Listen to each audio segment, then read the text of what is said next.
Bon, mariage wana na kwe kizake kitoko toko ya na ibisa kike na ko hiyo na dingi susute o te to yo kite na lingi susute o ngana mbala boya ngati na sono mbala boya yote mbala libosi yango baboyi para muza danser quelque chose à danser quelque part ça va ninga sala wana na jeudi sayo o li fere na 19 jours de mariage donc nyoso ko batu basala pour bon mariage wana na chemo essaye bozoyo kaba ouais kizake kitoko yani il faut être clair ya kitoko yani na ibisa kike na ko hiyo na dingi susute o te to yo kite na lingi susute o ngana mbala boya ngati na sono mbala boya yote mbala libosi yango baboyi para muza danser quelque chose à danser quelque part ça va ninga sala wana na jeudi sayo o li fere na 19 jours de mariage donc nyoso ko batu basala pour mariage ezali za kokoka ba famille bastasi do makambo tout ya kokoka na décider na tikano na kokota na bizoba wana te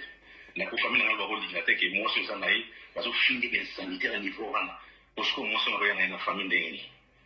na ligite na bona que na ligite na limite ya mama ki na tika ki na ya kana décider ki pensa comment se fait que ça mo so comme na Kinshasa a commencé na ba yo yebite et puis à penga yo tam ko mo côté a yebiso le ko mo tanga mais ça c'est quoi ça bana ko na famille na ngona na ba te ko na yebi pour mes ate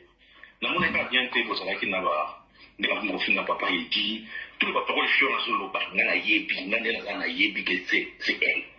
na yebi mon parole na ata kangi misu na yebi ki ko yebta lo bien ya na sapi okay soki ameki ko continuer ndengwana yebisanga na kopesa belema kaka tele me bomi mbamo asi awlimu amboka po boye penzo sala kitoko te papa Alain e sala kitoko te ndenge bazo finga muninga boye ya vandi ya lora tendance ya vandi azotinda mwana moko boye ba fere ka ba mona bango batabana misala ba fere finga ka e sala bien te nena bisaki ke mama mwana na mbongo tayi akana ngo boyo te na zonga na musique okwana mona na miso ngati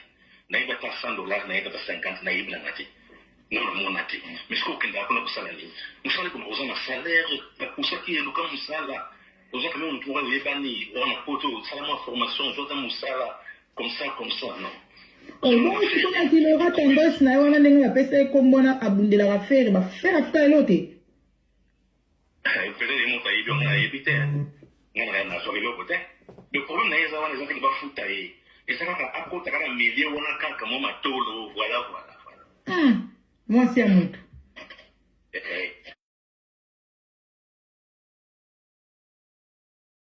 je crois que nous sommes là battu des gens qui sont là et ça en sensité tu vois donc c'est un peu ça on est na yosa na lopia na mona commentaire ba photo beaucoup dans la Kinshasa na vidéo et na ba tindinga me condoléances quand on a faki mais pourquoi vous ça tina niveau wana za niveau bien te na c'est pas na wata mukete abayende pena mutazo tinda la fille eza nango te la fille alali ala muta fine na donc eza nango déjà certains mots qu'on a prononcé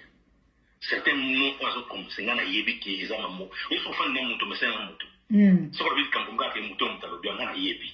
eza muto o ya yebi yete eza na bande ko na ye eza na poto mo mta yebi makano na ye tout coller kana zate de ninga sana ko na ngala qu'est-ce que fanatique a fallu fanatique a fallu fanatique a héritier batuna ko za fallu héritier na karma pas chérité et pas faire ça la cara pour na kaka maison ta fête na za ba vidéo na ko tindela so ko panda yemba timba fallu atindela ngaba timba fallu timba faire comme quoi mais je te dis na tu les entends timba faire comme quoi mo côté atam ko mo côté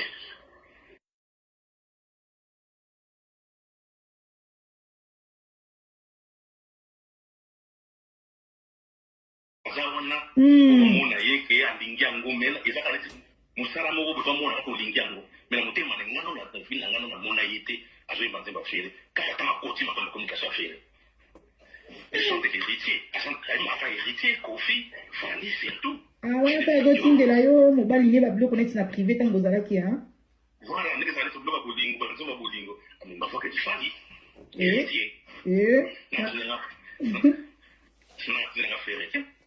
et puis il y a qui n'a pas fait comme les familles pour nous dinga kaite oui la fait ça ina dinga kaite pourquoi parce que nenga makata kofi wana ça na bese ka kimuda ta kimuda si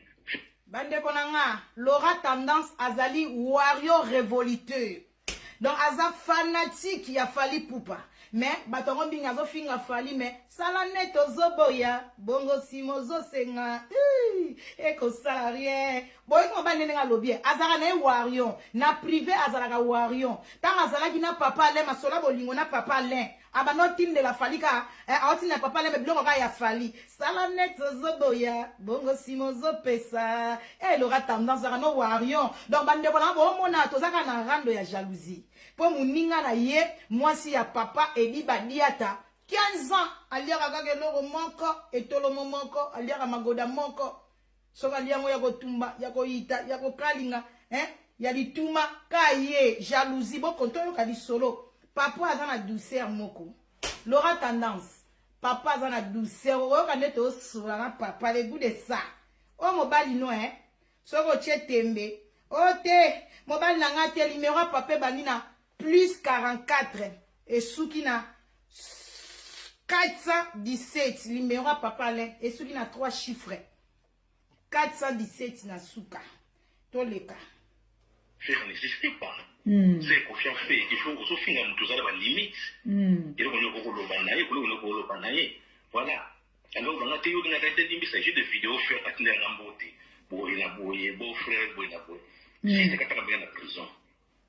C'est rien à faire avec toi. Mais est-ce que papa Alain, papa les beaux yo préféré que pour maliba la boye bâti moi ça sur internet c'est beau boye qui poani on dit ma qui poani. Non, l'histoire est ça c'est que tu vois azaki na vie na ye et puis comment il peut normal. Après on comme internet on a azaki comment il est normal. Réputation est dans l'objet. Mais avec au bébé disons quand on a eu côté makambo. Non, mais c'est pas parce que là, il en a très bien. Vous avez moi aussi, on a fait un faire. À comme on a boyé, à ti, la bien à Kaya, la bagata, à fallu 2 semaines à faire ça. Na 4 mois stop, Kotobo continue.